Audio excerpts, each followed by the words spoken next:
look at those. What sort of fruit do you want in our orchard, Mark? Every fruit. Every possible fruit. Is that nice, my love? This one. Pink Look at that! And that's quite cool. I planted 4 meters apart. Is that very precise?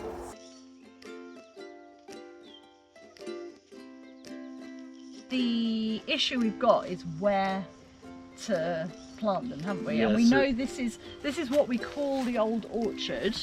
We're not totally sure where exactly we should plant them at the moment, are we? Well, I have my idea. And I have mine. What do you think about just starting in the old orchard first, though? Well, I think I won't have much choice.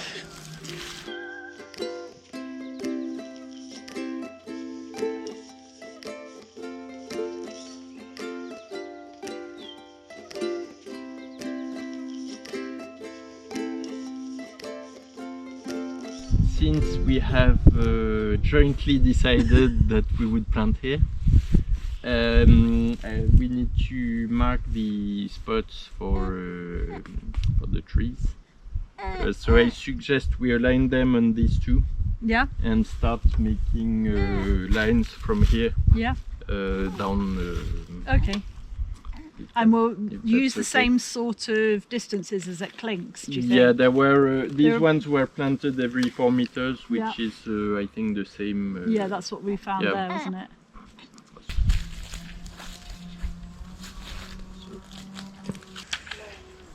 What's the square root of 32? 5.6.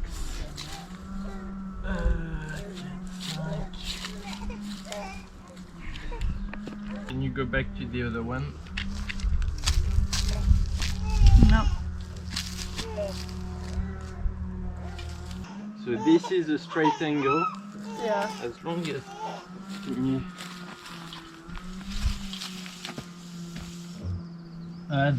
they're 3 meters apart, these ones. So yeah.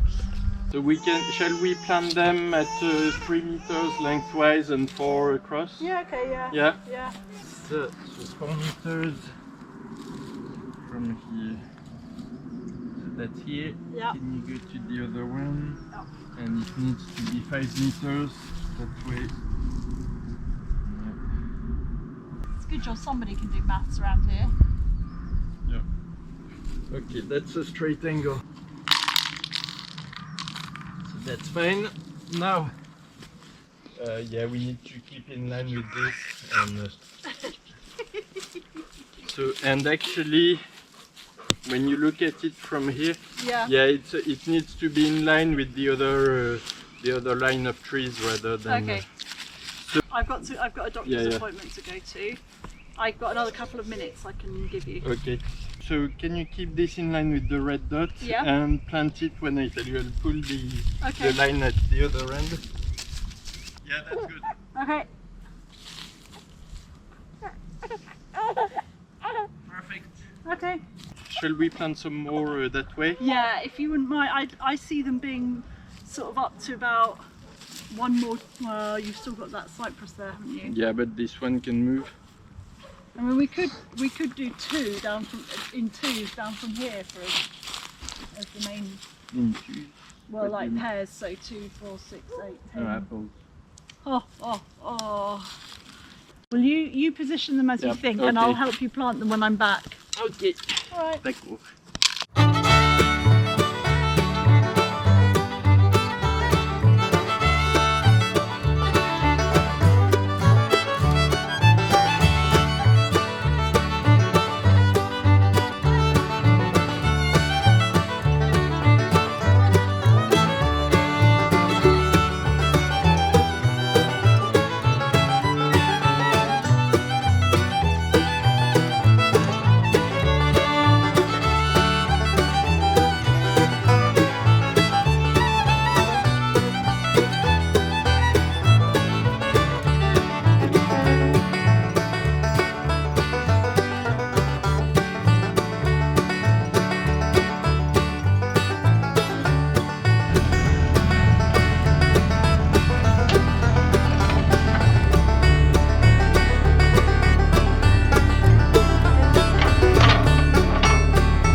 the three that sleep in a tree and wake us up every morning.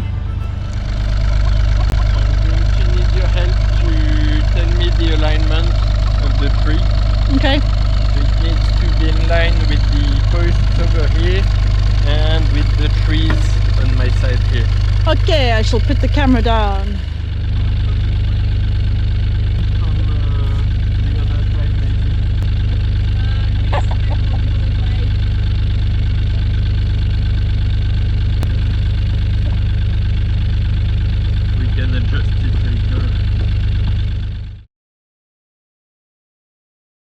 The varieties I found we are planting now are all old Italian heirloom varieties, which is something I really love because we are planting an orchard to have our own apples that won't taste the same as the ones we find in the supermarket. And I don't know yet how well they will do in the climate of Rosieres, but I love the idea of experimenting some fruits that have never been planted there before, and I hope we'll get some nice surprises from them. So some of the varieties are reasonably common and you can find them elsewhere. Some of them are really obscure and very, very local to some areas in Italy. Interestingly, I found some books that used to belong to my grandfather in my family home, and he was also passionate about horticulture and fruit trees in particular. He planted a commercial orchard of apples in the 1950s. And what's really interesting in those books is that there are still bookmarks he put in on some pages, and a few of these books are actually a catalogue of the varieties of many fruit trees that were grown at the time, with the history for each variety. And he wrote on certain pages which varieties he planted and where he got them from, and sometimes if they were nice or not, and if some of them didn't recover after planting, and he wrote that down too. And I find this really fascinating because before I even saw those books, I found that I had a bit the same reasoning, and so I think without even knowing it, I did a bit of the same thing he did 70 years ago. So also really interestingly, there are a few of the varieties he planted back at our family home that I've planted without knowing about it. Like this one, for instance, which is a peach called Grosse Mignonne. The book says very old and unknown origin. And so it says, big fruit, etc., etc., thin skin, very good quality, ripens in the second half of August, and a lot of advice that it can be grafted on plum or almond tree. It can be pruned this or that way, and everything. So actually it says it should be grown in espalier, which is what I wanted to do because I planted it against a wall. So I find it, so that's really interesting. This book I found a lot of apples and pears that I've also planted, so like this pear Beurré Clergeau. So this is a book from 1947. The other one was 1927. So fairly old. So Beurré Clergeau, for instance, a pear was obtained around 1838. So that's one of the pears I found.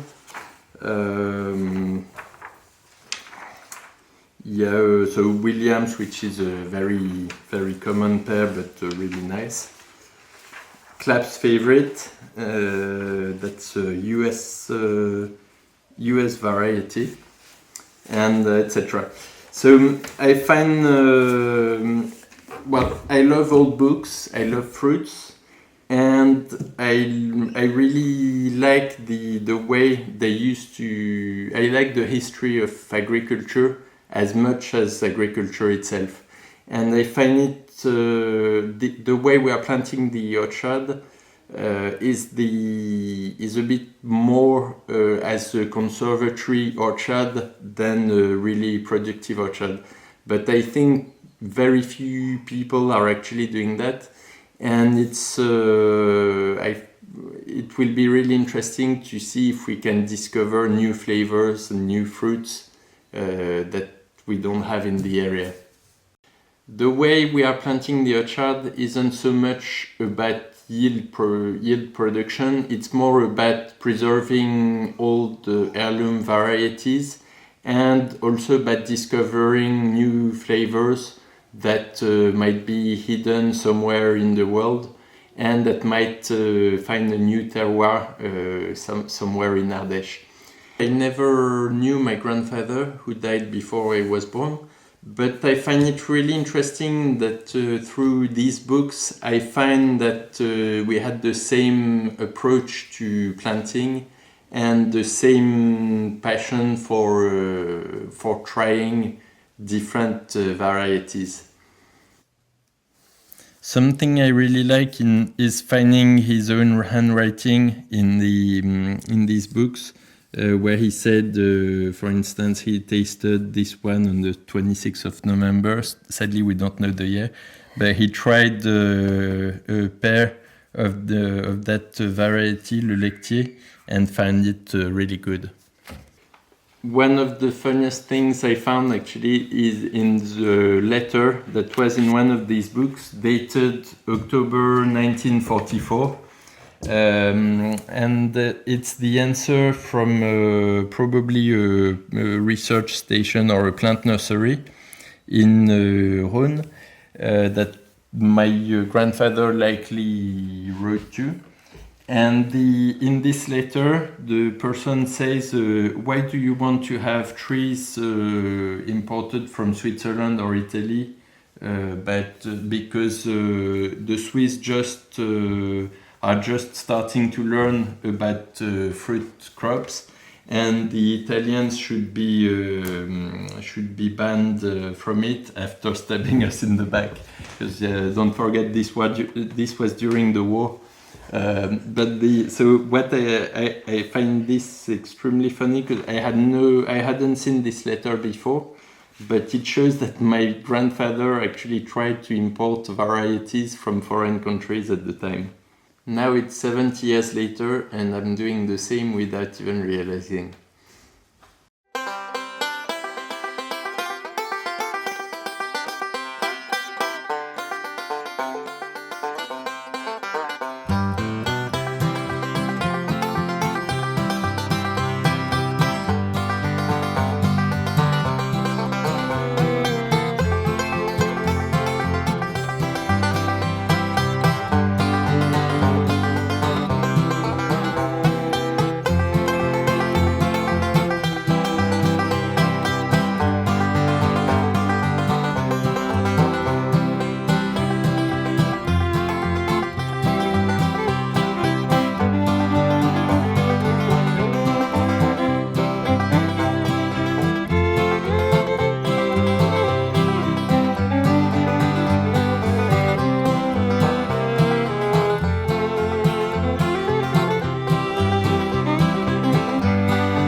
For the watering. Yeah. You know, the line arrives along the driveway. Yeah. We have 1 cubic meter cistern that we are not using at the moment. Yeah. I'm going to flatten an area just below the driveway Yeah. to put it, and it will be a little storage for the spring. After that, we'll put a line with the micro drip irrigation for all these trees. Yeah. And we can run it from there. Clement's working pretty hard. I think we ought to help him. Yeah, I think so. Can I give you a mission? Yep. While I I've already sorted them alphabetically as ordered. Yeah, that's really good, because the reason I asked you to do that is because if we lose a label, it will be easier to find the trees if we know roughly where they are, between which other trees it was.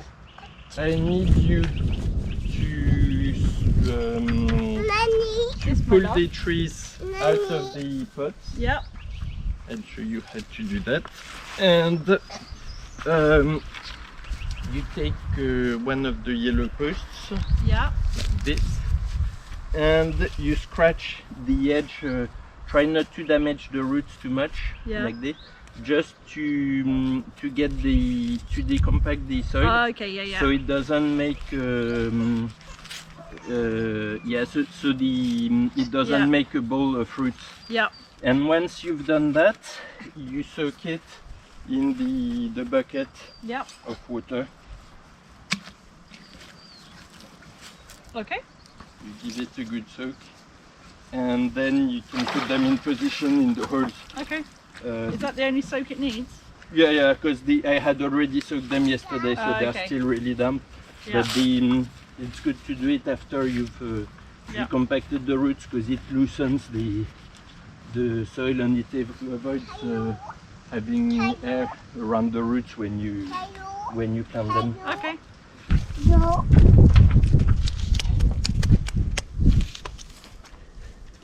Okay, I think I got the idea. Yep. Thank you. Stone.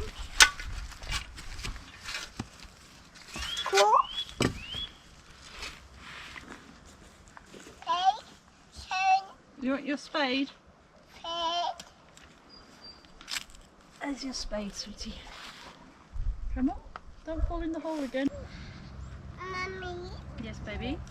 I'm so.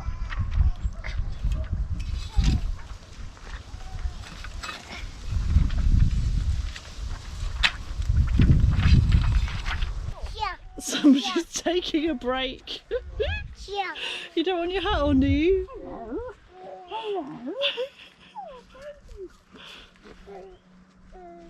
Tea? Tea? You want some tea, do you?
Well, we finally finished. It's late afternoon on the second day. Clement slept through a couple of hours, the slacker. Juliet's sleeping now, so you know we had to work by ourselves. Also, the camera battery ran out, so you missed a lot of our hard work. The problem we had is that we have more slope on this side of the orchard than on the other side, And if we do everything by the measurements, it seems completely wonky on one side. So Mark and I have been walking up and So- down with the measuring tape and then going by eye. And the big thing we wanted was to have it in line so that when you're walking up the entrance path, you can see beautiful avenues in both the diagonal and the straight, weren't we? Yeah. So we decided it was more important to have the orchard pleasing by the eye than the accurate measurements. But we've just been walking up and down, moving each tree by 10 centimeters in different directions. But I think it looks pretty good now, doesn't it? So now I still need to fill all the holes and water them. And I see you took the parasol pines out. And yeah, I need to plant them somewhere else. We need to decide where. And yeah, and the cypress as well. Yeah. And also I'd like to put some wood chips on at the base of every tree eventually to finish. Excellent. So yeah. Job well done. Thank you.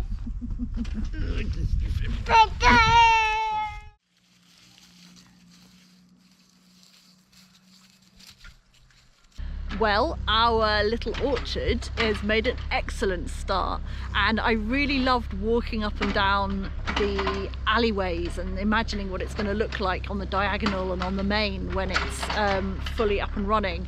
And it reminded me so much of back in September when we were at Klink's farm and seeing their fabulous orchard.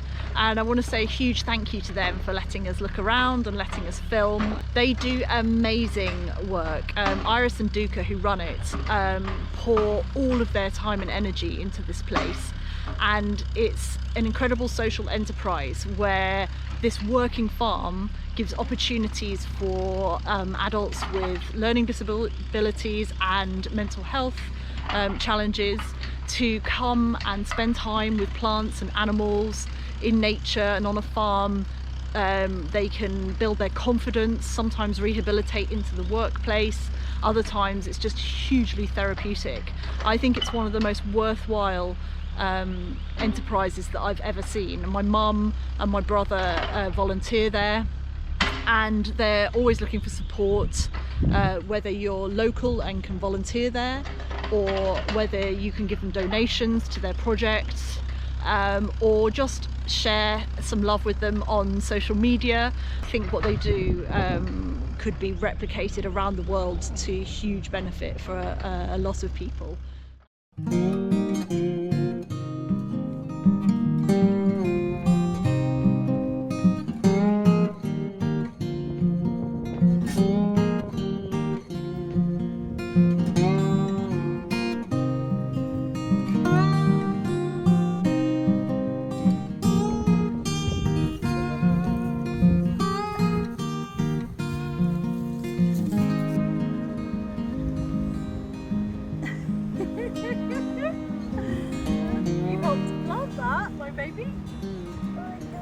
Yeah, you did. Oh, don't break it down now though. It's been a few weeks since we planted the orchard, and now the spring is here and everything is, all the trees are in blossoms. I'm really pleased because they all look very healthy, and some of them have very unusual flowers for apple trees. In particular, this one behind me that has bright red flowers, which I hadn't seen before. So yeah, I'm extremely pleased about that. Also, the other thing is there's a line of trees I had planted earlier back in November, and I really didn't expect them to survive, well, all of them to survive, because I bought them for €3.50 from a discount shop, and they looked a bit dry and not so good, but 10 out of 10 have survived, and they're all in full leaves, looking very healthy, so I'm extremely pleased.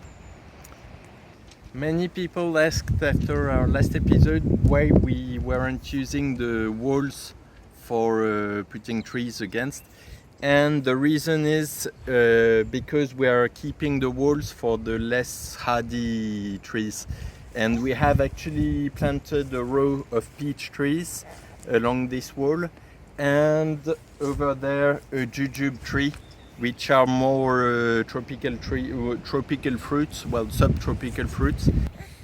We've planted these right against the wall so that they can benefit from the heat being accumulated by the stones. One last thing I want to do is replace the plastic labels from the shop by aluminium ones that I've embossed, because these ones are UV resistant, frost resistant, whatever resistant, and so it means that they never fade out, And they won't get lost in the wind. and they hopefully won't get lost in the wind. So at least we can remember the name of the varieties. You like your label maker, don't you? Yeah, I do love my label maker.